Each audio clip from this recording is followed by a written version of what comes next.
Let's see, are we doing both now? Are we live? I have to actually be careful now with whatever it is that I'm playing in the background, or whatever is playing, because it's a radio station. Because one of my videos on YouTube, one of the uploads, was blocked, or like, what's it called, limited output, when whatever the limited output is, they blocked my video because of copyright claim.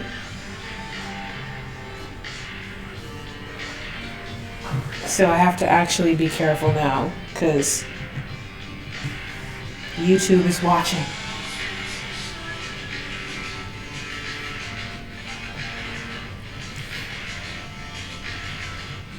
Alright, that'll work. We'll be waiting for this song to end.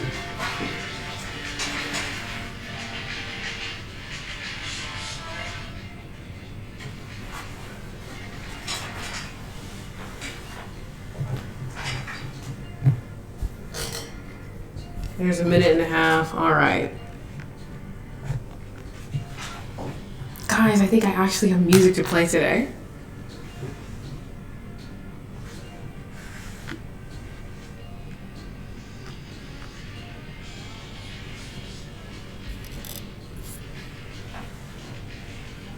There's that, and shoot.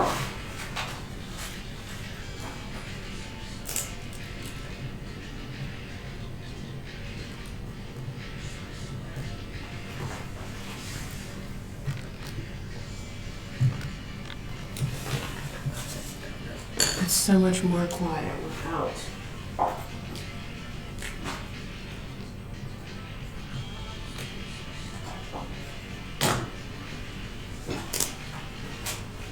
Ugh, why am I kind of nervous?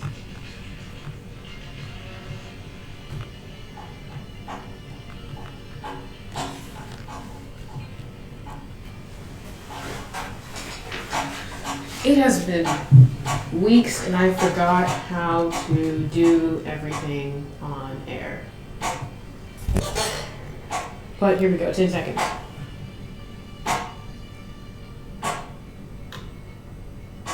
And we are live, we're live. You're tuned in to Save the Vibes, live on KRUI 89.7 FM. I'm your host, Sweet Jorna. In Iowa City, I have not been on air for 2 weeks. That is my bad. Sorry. Sorry if I am the joy of your weekend. But we are back now and actually starting to wrap up the semester. I'm really unsure about what the show schedule will look like for the rest of the year with finals coming up and all. This week was kind of my finals week. But if I suddenly go off air without saying a proper goodbye for the year, we'll be back next semester. You can always find me on all major social media platforms at Lenny the Fool. That is LENY_the Fool. And maybe we'll be doing some winter break live streams over at twitch.tv/Lenny the Fool, same spelling. And before we get started, special shout out to Dave Rooney, playing the newest age tunes before I get in the booth and totally kill the mood for the weekend. But tune in earlier than I on Saturday at 9:30 to hear Dave Rooney's program and the Jeff Lieberman program on Saturdays to start off the weekend with all the good tunes. But folks, we are here for the newest news this week. We've got one of the more bizarre stories we've covered on the show. George Santos, Congress's darling, was removed from office yesterday following an expulsion vote. He is now only the sixth person to ever be expelled from Congress and one of the only ones to do so without a conviction of a federal crime. This has come about following 2 previous expulsion attempts and an indictment on 23 counts of felony charges of violating campaign finance laws and more. He has persistently defended himself by claiming that all the evidence against him is either a misunderstanding or a negligence by another party. In addition, last month, the House's Ethics Committee published a 56-page report detailing all of its substantial findings on Santos' criminal acts. Santos will face a federal trial in September of 2024. So George Santos, if you have yet to hear of such a guy, is now a former Republican representative of New York's 3rd Federal Congressional District. He was elected during the 2022 midterms last year, and following his win of the office, numerous lies were exposed as he was set to and in the process of taking office. Now the lies are so expansive that I literally could not sit here during my time slot and rattle them out. But here are just some of the examples of what the past year has exposed. The federal charges against him include 1. Santos taking donations for a fraudulent campaign fund that he funneled to himself and a few other comrades that assisted in the quote-unquote campaign. He allegedly pocketed about $200,000 from this endeavor alone. He provided numerous false statements to the House of Representatives and Federal Elections Committee regarding his personal and campaign finances.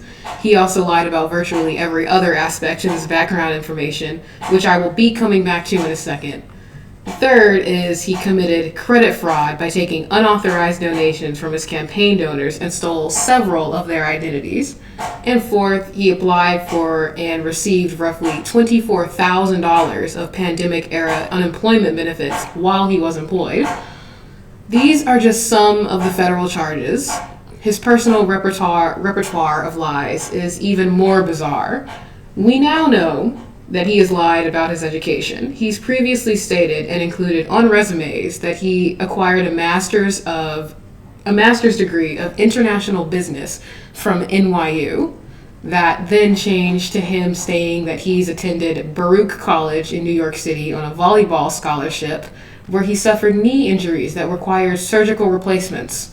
There are no records of his attendance at either institution, and he later said to the New York Post that he did not graduate from any institution of higher education. In the most Forrest Gump fashion, he's linked himself to several worldwide tragedies, including 9/11, the Holocaust, and the Pulse nightclub shooting. He's claimed that his mother died in the South Tower during the 9/11 terror attacks, which was later exposed that she died from complications from inhaling toxins in the air in the Manhattan area. Absolutely no disrespect to Santos' mother, but to Santos, there is a difference between being killed in the South Tower and dying from toxins in the air after the fact that he personally believes came from the debris. There is no actual evidence to link those two together, but he believes it is debris from post 9/11. He has also stated that his maternal grandparents survived the Holocaust, which was later countered by his mother's immigration papers that cited her parents being from Brazil, and serious doubts that anyone from his family is Jewish at all. He claimed that his tie to the Pulse nightclub shooting that occurred in Orlando, Florida back in 2016, that was that 4 employees at his company were victims of the massacre, which he later elaborated actually meant that the company he was employed at the time, not the owner of, lost 4 prospective hirees. Some other exposed lies include that in a tweet from February of 2021, he claimed that he had not received rent payments on any of his 13 properties in a year due to pandemic conditions, despite no documentation that he or any members of his family owned rental properties at all. He's also fraudulently represented himself as a founder of a charity that rescues dogs and cats and pocketed donations that he collected for that charity. Finally, not to the end of his crimes, but the ones I'll be talking about today on air, he claimed that he lost his first run for office in 2020 due to a stolen election. As mentioned earlier, he has continually denied any wrongdoing, but his own track record renders his words useless at best. Now, why have I brought up George Santos today on Save the Vibes? I personally kind of love him. I think he's exactly what Congress needed at the time that it needed him the most. Surely everyone who's ever been even slightly interested in American democracy has asked themselves, at least once before, what if someone just completely flipped their policies after being elected? If the running joke of politics is that lying is a part of the job description, then what would stop any elected representative from falsifying their entire campaign? I always imagined that this would occur with someone running as a Democrat and then deciding to be a Republican on their first day in office. George Santos took that to a whole new level.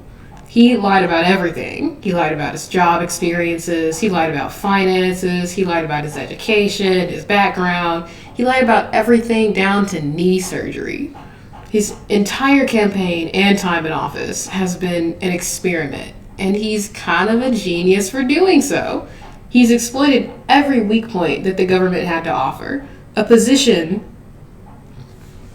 that the wealthiest of people in the nation have had to inherit to achieve was accomplished by using rich man principles to play a rich man game, and it worked for the first 35 years of his life. He came, he saw, he conquered, until yesterday, that is. I have to commend his dedication to obstructing what has always been an unfair game of politics, but on a for real note, he loses my support in that this came at the cost of an entire constituency losing their representation. During this time period, people are already limited to only choosing candidates that are tolerated by the dual-party monopoly in government, and he had to cheat them out of that representation as well. That is unquestionably not democratic, and that is why I'm celebrating his expulsion. A lot of representatives have really pushed the line of what will be tolerated in Congress, especially at the federal level, but no one has committed straight-up fraud like this. I think this has the potential to be a very important and sobering moment for the entirety of the federal government. Santos' lying begs the question, how far must it go to be undemocratic? I personally think George Santos has passed the threshold for expulsion, as does 2/3 of the House. But this point is only very slowly making its way through to being agreed upon by governmental officials. Just yesterday, following the expulsion vote, we saw numerous lawmakers not exactly coming to Santos' defense, but arguing that he should have had his day in court before a vote like this was held. I also respect due process, but he's literally admitted to falsifying himself to the public.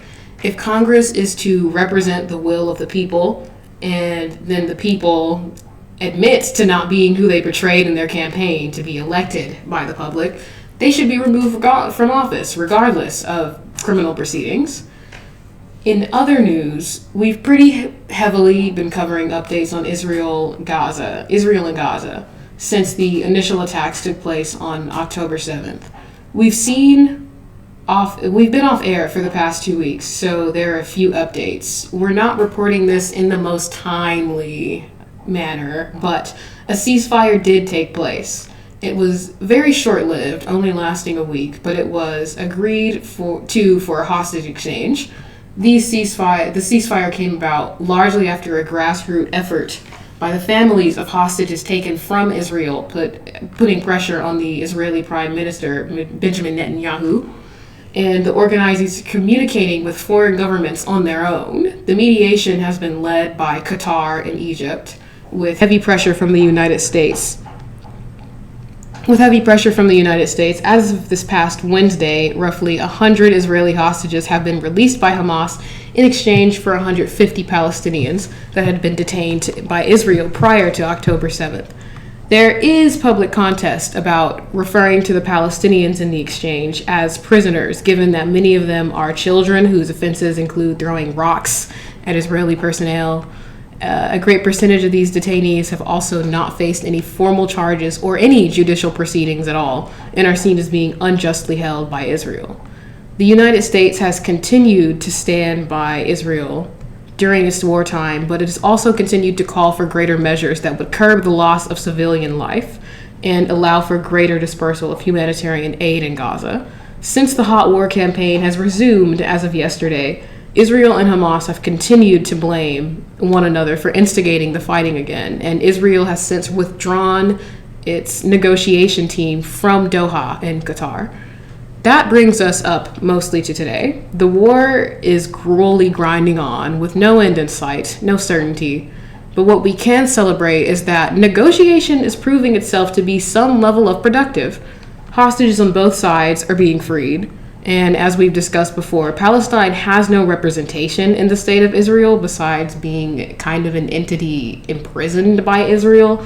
But it has no representation in the state of Israel and has never had much opportunity to organize its own sovereign governmental entity.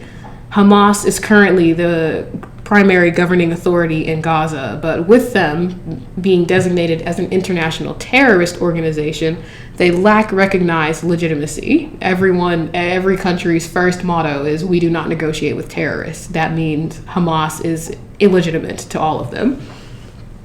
I have expressed most all of my issues, my views on these issues, and I am not saying that Hamas specifically should be the governing authority of Gaza or the rest of Palestine, but what I'm hoping can be gathered is that by the broader public is seeing that Palestine is capable of being civil and diplomatically negotiated with. Diplomacy led to the ceasefire, no matter how short it was, and that's only because circumstances became so awful in this war that Israel and Hamas have finally communicated with one another. I think, looking at the skewed power dynamics, Israel has finally agreed to communicate through other people with Hamas. The ceasefire has hopefully put Palestine on the right track to developing more official authority, or at least being seen by other sovereign nations as more than human animals and actual people deserving of diplomatic communication. And on that note, that's all we have for today, folks. We'll be back on air next Saturday, same time, same place. Tune in if you would like to. There will be no after show today on Twitch, but you can still reach me with any questions, comments, concerns, recommendations, requests on all major social media platforms. I check all my messages. And those are at Lenny the Fool, all of them. That's LENY_the Fool. And to send us off and hopefully lighten the mood a little bit, I have an actual track. I've prepared music for today. I would like to send us off and lighten the mood. Here's a track from my recent spins, Supernature by Cerrone. I would like to dedicate this one to George Santos. See if we can finally get this one going. This one goes out to the realest and the illest baddie formerly in Congress, George Santos. Strut your stuff, queen, and have a lovely Saturday, everyone.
My song didn't work. The aux cord's not working.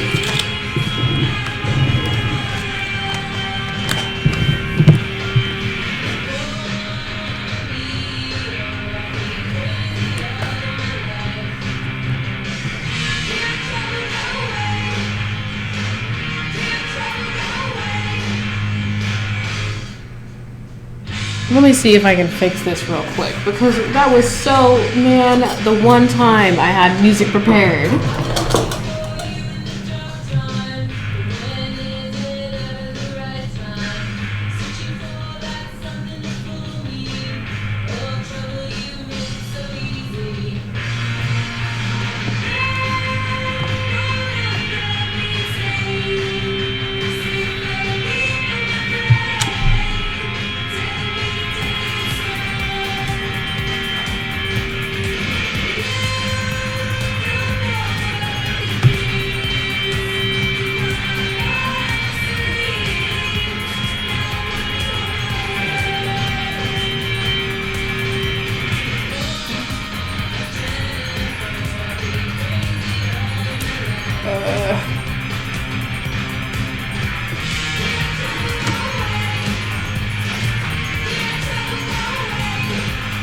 Sorry, this is really boring for the stream.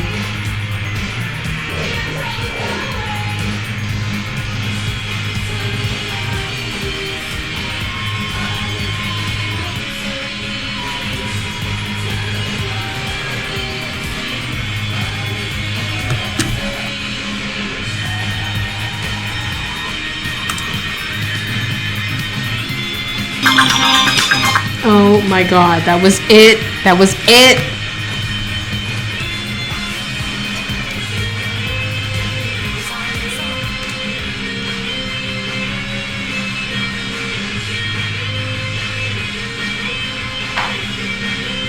Alright. But we're playing this tune with a delay.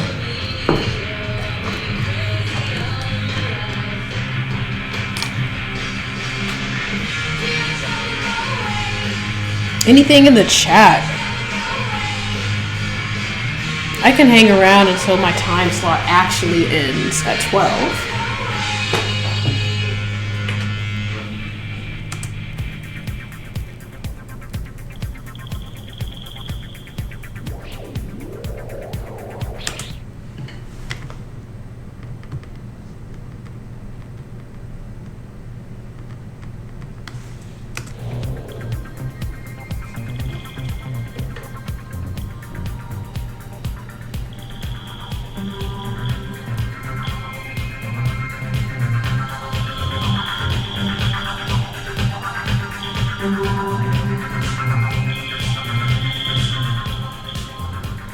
There we go. Man, it properly played. I don't know, what was the holdup? Alright, well, I'm available till 12. Any questions, comments, concerns from the chat? Man, I try to work on these transitions and they just never do. They never do their thing. But what else happened today? George Santos, Batty for real. He's lied his way all the way to the top, and I respect that for him. We live in a country, we live in a society that has rewarded lying for so long. Lying gets you everything. Lying gets you everywhere. I probably wouldn't be at college if I hadn't lied. Wouldn't have graduated high school had I not lied a couple times. Lying is a very useful tool, and he achieved upwards mobility through the means of lying, and that should be acknowledged. I want to give him his credit. He's committed real fraud. The realest fraud there ever was.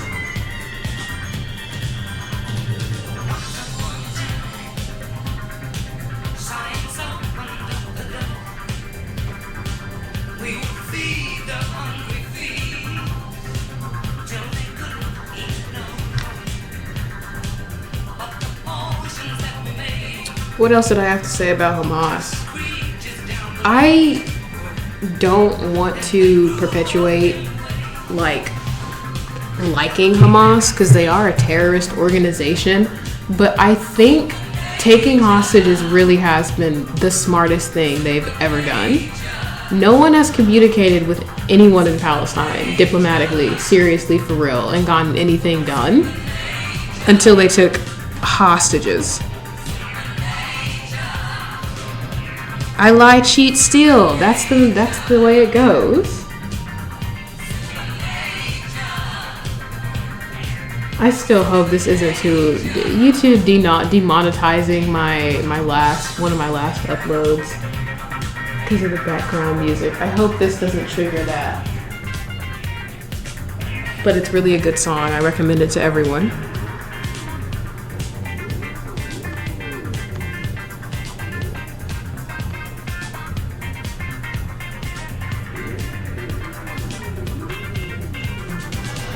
Qatar has really come out swinging. Qatar being one of the primary mediators between the two was unexpected, but I'm proud of them for doing it. Of course, Qatar, the home of Al Jazeera, is the one making these efforts. I feel like Al Jazeera is the primary actor.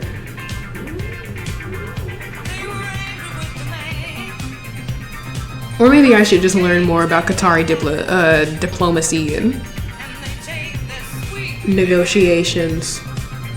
the politics in Qatar. Because that's not a country that I know too much about, but I know it's small, very rich, and in the armpit of the Saudi Peninsula, the Arabian Peninsula.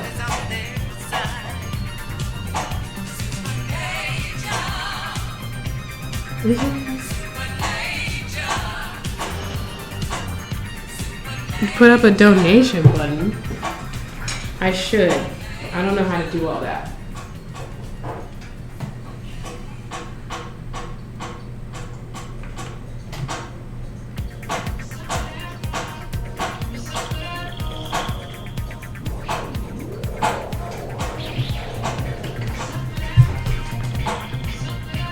That would have worked so well had that come on right after I dedicated the song to George Santos. Should I leave? No one else is in the chat. I don't really have much else to say. I kind of wanted to live stream today because there's this long interview of I know Chris Cuomo did one, but the one that I have bookmarked, I wanted to watch it on the Twitch stream, was the interview with, I don't know his name, everyone's just been calling him the son of Hamas, and he's now an Israeli spy.